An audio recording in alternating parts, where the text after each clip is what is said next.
पूजा के पिता एक लकड़हारे थे। पिछले हफ्ते ही उसके पिता की मृत्यु हो गई। पूजा जब छोटी थी तब उसकी माँ मर गई थी। अब पिता को खोकर पूजा बिल्कुल अकेली हो गई। क्या रे, सुबह सुबह क्यों रो रही है?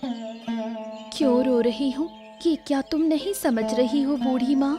पिताजी के लिए रो रही हूँ। पिता मुझे छोड़कर चले गए। अब इस दुनिया में मेरा अपना कोई नहीं रहा। अब मैं किसके पास रहूंगी? देख पूजा, सबको एक दिन मरना ही पड़ता है। तेरी माँ तो बहुत पहले ही मर गई। फिर तेरे पिता ने तुझे पाल पोस कर बड़ा किया। अब तेरे पिताजी भी मर गए। अब तो हम हैं ना तेरे साथ। हम तेरे अपने नहीं हैं क्या? ऐसी बातें सब कहते हैं बूढ़ी माँ, लेकिन कोई जिम्मेदारी लेना नहीं चाहता। माता पिता ना हो तो हर बच्चा अनाथ की तरह ही बड़ा होता है। छोड़ मत रो, और ये कोई कहने की बात नहीं है। मैं हूँ ना, मैं तेरी जिम्मेदारी लूंगी। तू मेरे पास ही रहेगी।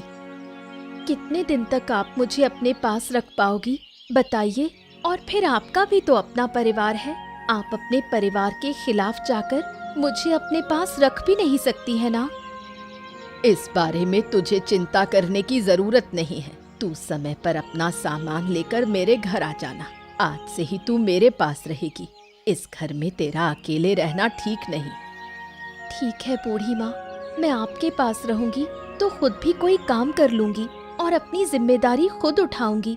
मैं सिर्फ अकेलापन दूर करने के लिए आपके पास नहीं रहना चाहती। अच्छा, अब मैं चलती हूँ। अब तू मत रो, ठीक है?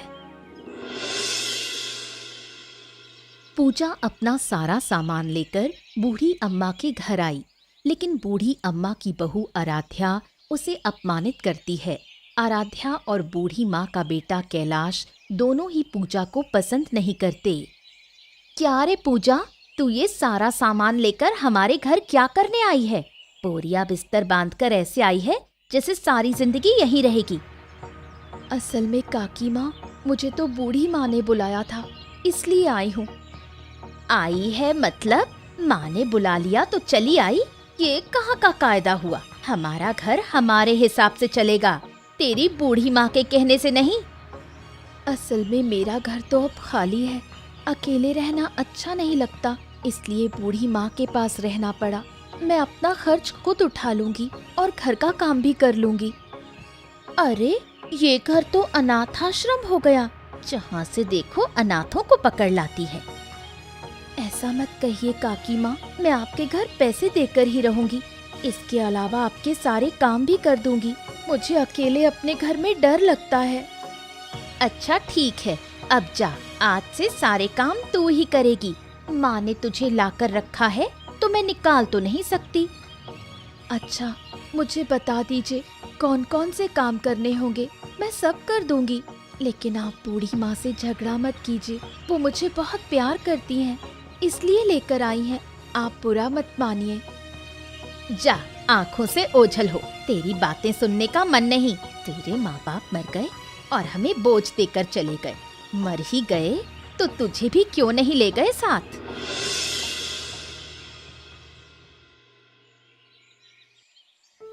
अरे राम राम राम राम राम। अरे गया मेरा आज का दिन। इस अशुभ का मुंह मैंने सुबह सुबह क्यों देख लिया? अरे ओ अनाथ, तू सुबह सुबह मेरे सामने क्यों आ गई? कैलाश, ये कैसी बातें कर रहा है? वो अशुभ कब से हो गई? क्यों उसे अशुभ कह रहा है? उसका मुंह देखने से तेरे दिन पर क्या असर होगा? और नहीं तो क्या होगा? बाप माँ दोनों मर गए। सब इस अनाथिन की वजह से हुआ है। मेरा सारा दिन अब खराब हो जाएगा। दिमाग खराब कर दिया। देख कैलाश, मैंने पूजा को अपनी जिम्मेदारी पर घर में रखा है। उसका अपमान इस घर में नहीं सहूंगी। उसका अपमान मतलब मेरा भी अपमान। तू और तेरी औरत कान खोल कर सुन लो। अच्छा, अब बेटे बहू से ज्यादा पड़ोस की कोई अनाथ तेरी अपनी हो गई है। देख लेना, एक दिन ऐसा आएगा जब हम भी तेरे पास नहीं रहेंगे। बुढ़िया कहीं की। मुझे तो पहले से पता है कि मेरे समय पर तुम लोग मेरे साथ नहीं रहोगे। मुझे उसकी चिंता नहीं, मुझे चिंता पूजा की है। पूजा इस घर में इज्जत से रहेगी। उसका कोई अपमान नहीं होना चाहिए। अरे जो चाहे सो करो, मेरा घर तो अनाथ आश्रम बना ही दिया है। सड़क से जिसे तिसे उठाकर ले आती हो। क्या मैं काम करता हूँ अनाथों को खिलाने के लिए, हैं? पूजा यहाँ आकर तेरे पैसों से नहीं खा रही, मेरे पैसों से खा रही है। ऊपर से वो घर का सारा काम करती है, उसके बदले उसका खाना पहनना तो बनता ही है। हाँ ठीक है, जो चाहे सो करो, मैं अब कुछ नहीं कहूँगा। अरे चाहे तो 10 अनाथ और उठा लो, बात करती हो। आराध्या के गांव के मोड़ल चंद्रशेखर बाबू के नौकर रवि से गहरा संबंध है। रवि आराध्या के सारे बुरे कामों में उसका साथ देता है। क्या हुआ भौजी? आपको देखकर लग रहा है कि मन बहुत खराब है। अरे हमको बताइए ना, मैं हूं ना। अरे मैं तो तुम्हें ढूंढ रही थी, कहाँ थे इतने समय? अब तो हमारे घर भी कम ही आते हो। क्या करूं भौजी, दिन रात मजदूरी करनी पड़ती है। अब बताओ मन क्यों खराब है? क्यों बताऊं तुम्हें? वो पूजा नाम की लड़की को तो जानते ही हो, मेरी सास उसे घर ले आई है। अब वही पूजा हमारे घर में डेरा जमाए बैठी है। क्या बात कर रही हो? कैलाश भैया अकेले मेहनत करके घर चला रहे हैं और ऊपर से अब पूजा भी आकर बोझ बनी है, तो और ज्यादा पैसों की जरूरत पड़ेगी फिर तो। मैं भी यही कह रही हूँ, पर मेरी सासू माँ कुछ समझती ही नहीं। वही सही है, हम उनके सामने कुछ कह भी नहीं सकते। अरे तो बताइए अब मुझे क्या करना है? मैं उस पूजा को घर से निकालना चाहती हूँ, सिर्फ घर से नहीं, पूरे गांव से, ताकि मेरी सास उसे फिर कभी न देख पाए। हाँ, घर से निकालना तो आसान था, लेकिन पूरे गांव से निकालना नहीं, ये आसान नहीं होगा। मुझे कुछ नहीं सुनना, मैंने कहा है गांव से निकालना है। ठीक है, तो ऐसा करते हैं, पूजा को मोड़ल बाबू के घर किसी काम में लगवा देते हैं, फिर कोई चाल वाल चलकर मोड़ल के जरिए उसे गांव से बाहर निकाल देंगे। क्या कहती हो भौजी? रवि से सुनकर कि चंद्रशेखर बाबू के घर काम मिलेगा, पूजा खुश हो जाती है और बिना कुछ सोचे वहां पहुंच जाती है। चंद्रशेखर बाबू बहुत अच्छे इंसान हैं, वो पूजा को बहुत मानते हैं। बाबू, आपने मुझे बुलाया था। हाँ, ओ पूजा आ गई। आजा, मैं तेरा ही इंतजार कर रहा था, सोच रहा था कब आएगी। अच्छा इधर आ, बैठ। नहीं बाबू, मैं खड़ी रहूंगी, आप बताइए। अच्छा देख, तेरे माँ बाप नहीं है, मेरे भी इस दुनिया में कोई संतान नहीं है, इसीलिए बेटा मैं तुझे अपनी संतान की तरह रखना चाहता हूँ। तू यहीं रह, खा पी काम कर, लेकिन मेरी बेटी की तरह रहेगी, ठीक है ना? ये तो मेरा सौभाग्य है कि मुझे आपके घर काम मिला और आप मुझे अपनी बेटी का स्नेह देंगे, ये मेरे लिए बहुत बड़ी बात है। हाँ, तुझे देखकर मुझे हमेशा लगता है कि जैसे तू मेरी बेटी ही हो। देख, तुझे कोई भी समस्या हो मुझे बताना, सारे काम भी तुझे करने की जरूरत नहीं है, भाई थोड़े बहुत कर लेना, यहाँ और भी काम करने वाले हैं, है ना? ठीक है बाबू, मैं मन लगाकर काम करूंगी, कोई परेशानी नहीं होगी। और सुन, अगर कभी कुछ जरूरत पड़े तो बेझिझक मुझे बताना, ठीक है? झिझक मत करना, यहाँ तेरी जरूरत पूरे करने वाला मैं ही हूँ। ठीक है बाबू, अगर कभी कुछ जरूरत होगी तो मैं आपको ही बताऊंगी। अब मैं काम शुरू करूं? हाँ, मन लगाकर काम कर और अच्छे से रह, ठीक है?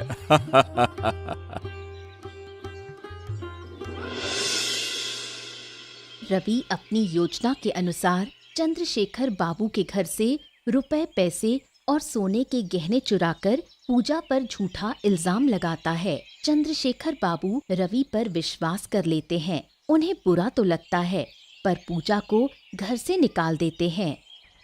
अरे आप विश्वास कीजिए बाबू, ये चोरी पूजा ने ही की है, पूजा ने। अब सोचिए ना, क्योंकि इतने दिन से इतने लोग इस घर में काम करते थे, कभी एक पैसा भी इधर से उधर हुआ क्या? नहीं हुआ। जैसे ही ये पूजा आई तभी से चोरी हुई। तो बताइए भला किसने किया होगा? और फिर पूजा के कमरे की तलाशी ली जाए तो शायद वहीं पे सारे गहने और पैसे मिल जाएंगे। लेकिन पूजा ऐसा काम नहीं कर सकती भाई। पूजा एक अच्छी लड़की है, और फिर इतने सोने गहने रुपया पैसा लेकर वो करेगी क्या है?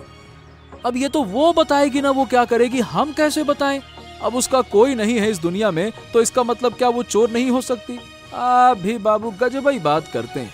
अगर उसका कोई नहीं है तो वो जिंदगी भर गुजारा कैसे करेगी? बस इसी वजह से तो चोरी चकारी करके पैसे जमा कर रही है, ताकि काम न करना पड़े, मजे से जीवन कटे। अरे क्या रे पूजा, रवि जो कह रहा है क्या वो सच है क्या? बता। विश्वास कीजिए बाबू, मैं ऊपर वाले की कसम खाकर कहती हूँ, मैंने कोई रुपया पैसा सोने गहने नहीं चुराए। मैं चोरी कर ही नहीं सकती। नहीं कर सकती? अरे बाबू मैं तो कहता हूँ आप इसकी बात क्यों सुन रहे हैं? कोई चोर क्या कभी मान लेता है कि हाँ मैंने चोरी की, मुझे पकड़ लो, ऐसा कहता है क्या? है, आप खुद सोचिए ना। अरे बाबू मैं तो कहता हूँ इसे इस गांव से निकाल दीजिए। ना रहेगा बांस, ना बजेगी बांसुरी, मतलब ना रहेगा चोर, भविष्य में ना होगी चोरी कभी। दया कीजिए बाबू, मुझे मत निकालिए। इस दुनिया में मेरा कोई नहीं है तो मैं कहाँ जाऊंगी? आप विश्वास कीजिए, मैंने कोई चोरी नहीं की, मैं चोर नहीं हूँ। मैंने पूजा को अपनी बेटी की तरह चाहा है, उस पर इतना बड़ा जुल्म नहीं कर सकता। अरे मान भी लिया कि उसने चोरी की है, पर फिर भी मैं उसे गांव से बाहर नहीं निकाल सकता। बल्कि मैं इतना कर सकता हूँ कि उसे अपने घर से निकाल देता हूँ। लेकिन बाबू। बस अब और लेकिन वेकिन नहीं, मैंने जो फैसला किया है वही होगा, बात खत्म, बस। क्या हुआ रे पूजा, तू रो क्यों रही है? ऐसा क्या हुआ, मुझे बता। चंद्रशेखर बाबू ने तुझे कुछ कहा क्या? बूढ़ी माँ, चंद्रशेखर बाबू ने मुझे घर से निकाल दिया।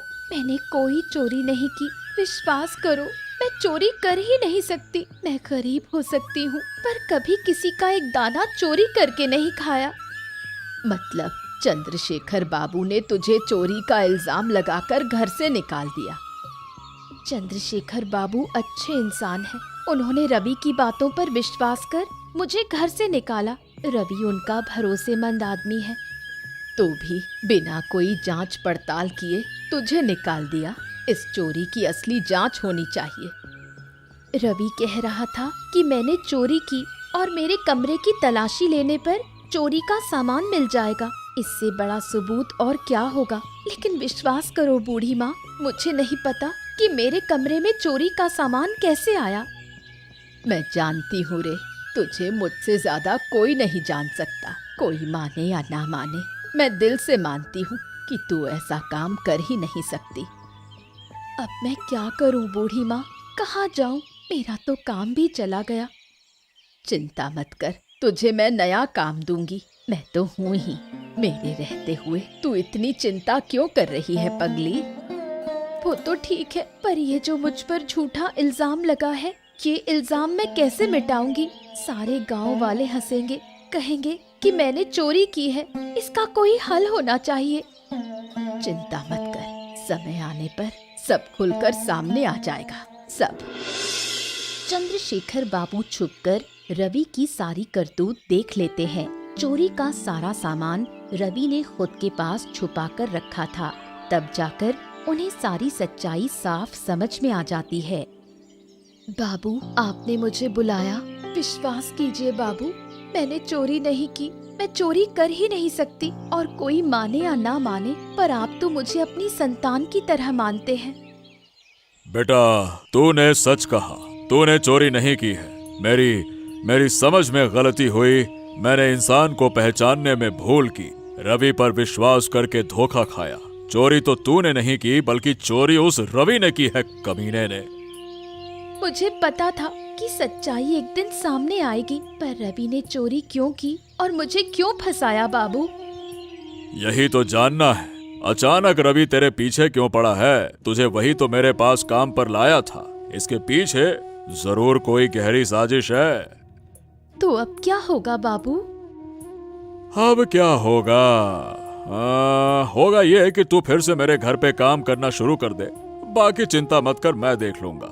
ये साजिश किसने की है ये मुझे पता करना ही होगा और उस रवि को उचित दंड मिलेगा। ठीक है बाबू, ऐसा ही होगा। तू चिंता मत कर। और सुन, देख बेटा, मुझे माफ कर देना।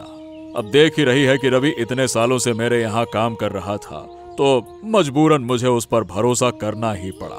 पर मुझे सबूत देखकर ही फैसला लेना चाहिए था। मैंने गलती कर दी, माफ करना। मैंने कुछ बुरा नहीं माना बाबू, आखिर सच्चाई सामने आई, मैं इसी में खुश हूँ। आप सबको यहाँ बुलाने का एक ही मकसद है। आप सब जानते हैं कि कुछ दिन पहले मेरे घर में चोरी हुई थी और सबको लगा था कि चोरी पूजा ने की है, लेकिन अब सबूत मिल गए हैं।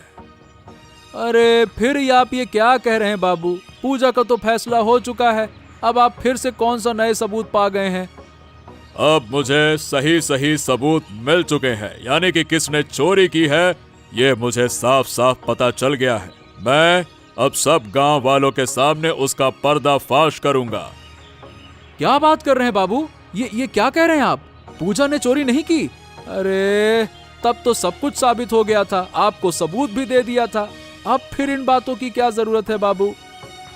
अरे शांत हो जा रवि। देखो भाई, पूजा ने कोई चोरी नहीं की है, चोरी की है इस रवि नमक हराम ने। मेरा नमक खाकर मेरे साथ गद्दारी करता है, विश्वासघात धोखेबाज कहीं का। क्या क्या क्या क्या क्या ये आप क्या कह रहे हैं बाबू? मैं चोरी क्यों करूंगा? मैं इतने सालों से आपके पास काम कर रहा हूँ, कभी किसी चीज को हाथ भी नहीं लगाया। क्या बात करते हैं आप? मैंने अपनी आंखों से देखा है, और इतने सालों से तूने मेरी आंखों से छुपकर क्या क्या किया है, अब सब कुछ समझ में आ रहा है। माफ कर दीजिए बाबू, माफ कर दीजिए। अब कभी ऐसा नहीं करूंगा, पहले भी कभी नहीं किया। कुछ लोगों के बहकावे में आकर मजबूरी में ऐसा कर बैठा। मैं तुझे माफ नहीं कर सकता। तूने बहुत बड़ा अन्याय किया है, चोरी करके एक अनाथ लड़की पर इल्जाम लगाया। तुझे माफ नहीं किया जा सकता। अरे तू तो ये चाहता था कि इसको गांव से बाहर निकाल दिया जाए, हैं? माफ कर दीजिए बाबू, माफ कर दीजिए, मुझसे गलती हो गई बाबू, माफ कर दीजिए। पहले तू पूजा से माफी मांग।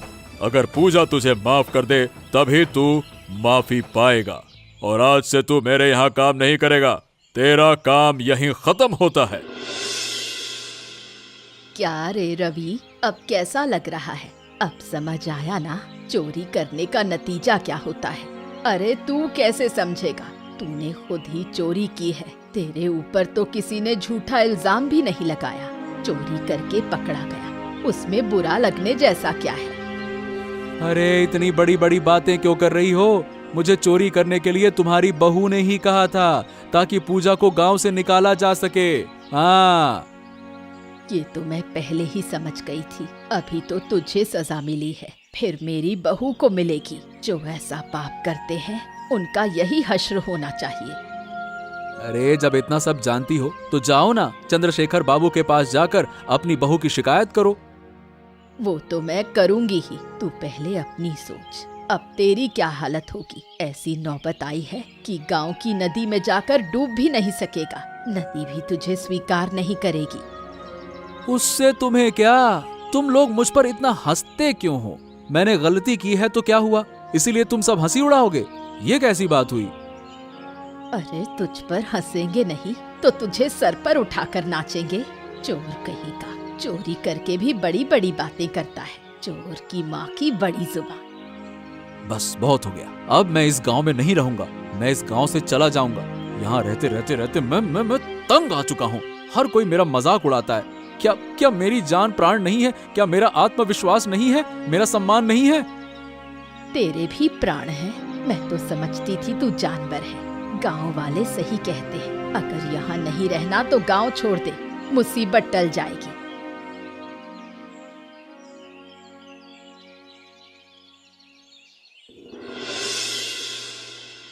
क्या रे पूजा, तेरा कामकाज कैसा चल रहा है? आज कितना फायदा हुआ रे। देख, ये सब पैसा तू अपने पास ही रखना, किसी को मत देना, खबरदार।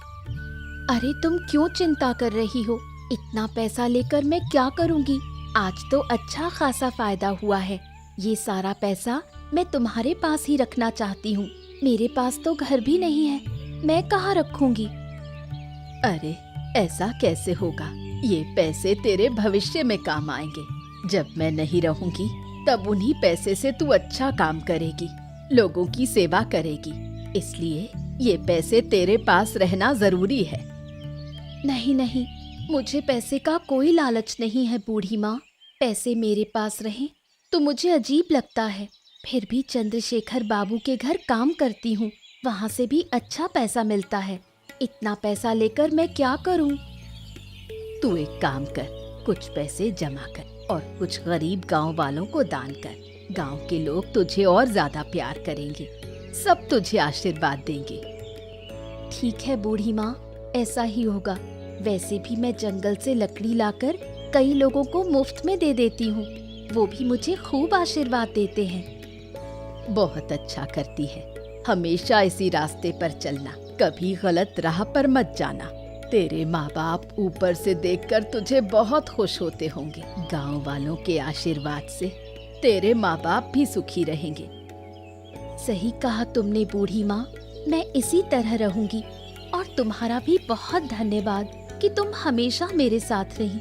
अगर तुम ना होती तो मैं आज यहाँ तक नहीं पहुँच पाती। मेरा दुख, कष्ट, गरीबी कभी खत्म ना होता।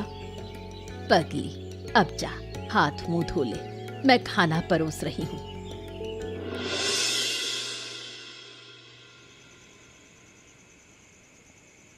रात में बूढ़ी माँ अचानक बीमार हो गईं। पूजा पूरी रात उनकी सेवा करती रही।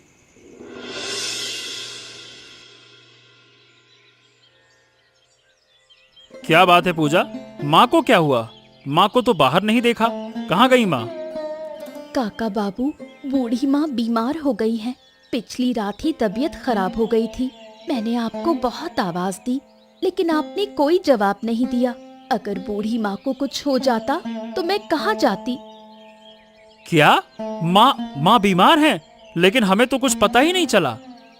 आप शायद सो गए थे, लेकिन काकी तो जाग रही थी। वो चाहती तो एक बार आ सकती थी। रात में बूढ़ी माँ की हालत बहुत खराब थी। मुझे कुछ समझ नहीं आ रहा था। मैं पूरी रात उनकी सेवा करती रही। अरे आराध्या को पता था, फिर भी उसने मुझे कुछ नहीं बताया। अब माँ कैसी हैं? अब पहले से थोड़ी ठीक हैं। सुबह मैंने उन्हें खाना दिया, खाकर थोड़ी देर सो गई। सारी रात नहीं सोई थी। मैं अब खाना बनाने जा रही हूँ, उठेंगी तो फिर दूंगी। लेकिन धीरे धीरे बूढ़ी माँ ज्यादा बीमार पड़ रही है। उनका ध्यान रखना बहुत जरूरी है। माँ बाप ना रहे तो दुनिया में अपना कहने वाला कोई नहीं होता। हाँ, मैं सही बताऊं तो समझ ही नहीं पाया रे। अगर समझता तो रात को ही माँ की सेवा करता। माँ बीमार हो और मैं सोता रहूं, ऐसा नालायक बेटा मैं नहीं हूँ।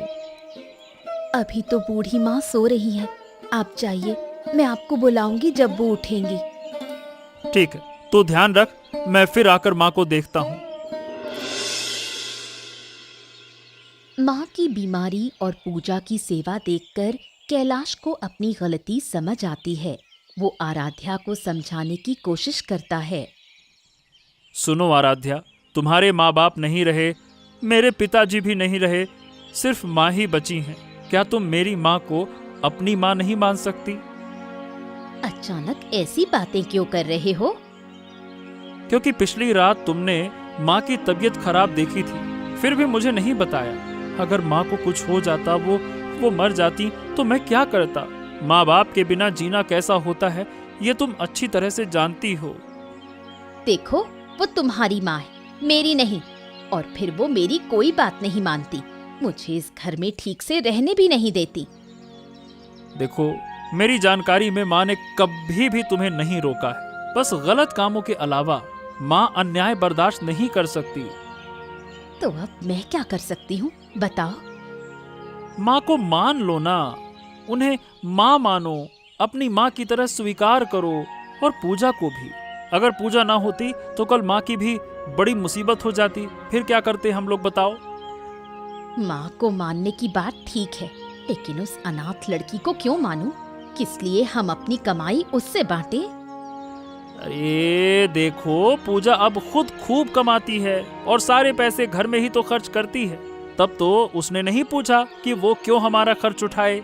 और हमारे भी तो बच्चे नहीं हैं, क्या हम उसे अपना बच्चा मानकर बड़ा नहीं कर सकते? अरे कोई लेकिन वेकिन नहीं, बस बहुत हो गया। अब समय है अपने आप को बदलने का, सही और गलत समझने का। समझो ना।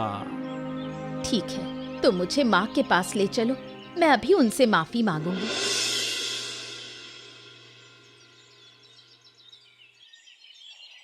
माँ, ओ माँ, कैसी हो? अब तबीयत थोड़ी ठीक लग रही है या फिर हकीम को बुलाऊं? कौन? कैलाश? आ बेटा आ। अब ठीक हूँ, लेकिन ठीक होने से क्या होगा? अब तो जाने का समय आ गया है, इसलिए बार बार बीमार पड़ती हूँ। ऐसा कहने से क्या होगा, अब तो बूढ़ी हो गई हूँ, जाना तो होगा ही। अरे बूढ़ी माँ, कितनी बार कहा ऐसे मत बोलो, फिर भी सुबह से बार बार वही बात कह रही हो। हाँ माँ, आप ये कैसी बातें कर रही हैं? हम तो है ना, हम आपको कहीं नहीं जाने देंगे, हमेशा अपने पास रखेंगे। अरे बहू, तुम भी आई हो, अब तो आंखों से देख भी नहीं पाती। आओ बैठो। नहीं माँ, आपने हमेशा हमारी चिंता की है, अब हमारी बारी है आपकी चिंता करने की। हमें माफ कर दो, इतने दिन हम अंधे थे, समझ नहीं पाए, आज सब समझ गए हैं। अरे तुम सब मेरे बच्चे हो, बच्चे होकर माँ से माफी मांगते हो, ये अच्छा नहीं लगता। ओहो माँ, ये कैसी बातें कर रही हो? हम तुम्हें कहीं नहीं जाने देंगे। हमने बहुत गलतियां की हैं माँ। कल रात आपकी बीमारी ने हमें सब सिखा दिया। अब हमें माफ कर दो माँ, माफ कर दो। ठीक है, माफी मांगने की जरूरत नहीं, मैं तुम्हें माफ करती हूँ। और पूजा, आज से ये घर तेरा भी है, अपने घर की तरह रहना, और हम कभी तुझसे कुछ नहीं कहेंगे।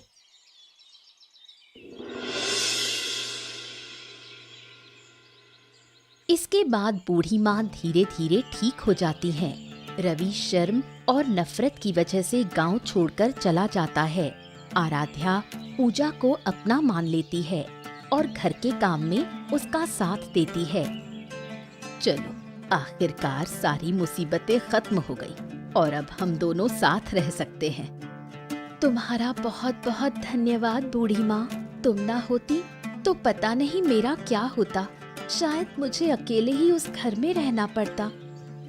क्या पगली हो गई है? मैं तुझे अकेला उस घर में छोड़ देती। इस गांव में बुरे लोगों की कमी नहीं है, कब क्या हो जाए कौन जानता है। अब तो मुझे यहाँ रहकर अच्छा लगता है, क्योंकि मैं खुद मेहनत कर रही हूँ, अपनी जिंदगी खुद चला रही हूँ। ऐसे ही मेहनत करती रहे, कभी किसी के सामने हाथ फैलाने की नौबत ना आए। कभी नहीं बूढ़ी माँ, मैं कठिन परिश्रम करूंगी। लोग कहेंगे कि अनाथ लकड़हारे की बेटी अनाथ होते हुए भी कैसे अच्छा जीवन जी सकती है, यही मैं सबको दिखाऊंगी। वाह, यही तो असली बात है, तू अपने माँ बाप का नाम रोशन करेगी। हाँ, इसलिए तो मैंने जंगल से लकड़ी इकट्ठा करने का काम शुरू किया है। मैं अपने बाबूजी का नाम रोशन करके ही रहूंगी। ये एक अनाथ बेटी का अपने लकड़हारे पिता से किया वादा है। जीती रह बेटा, तू हमेशा हमेशा इस धरती पर जिंदा रहे। ऐसे मजेदार मजेदार किस्से देखने के लिए हमारे चैनल को सब्सक्राइब करना मत भूलिए।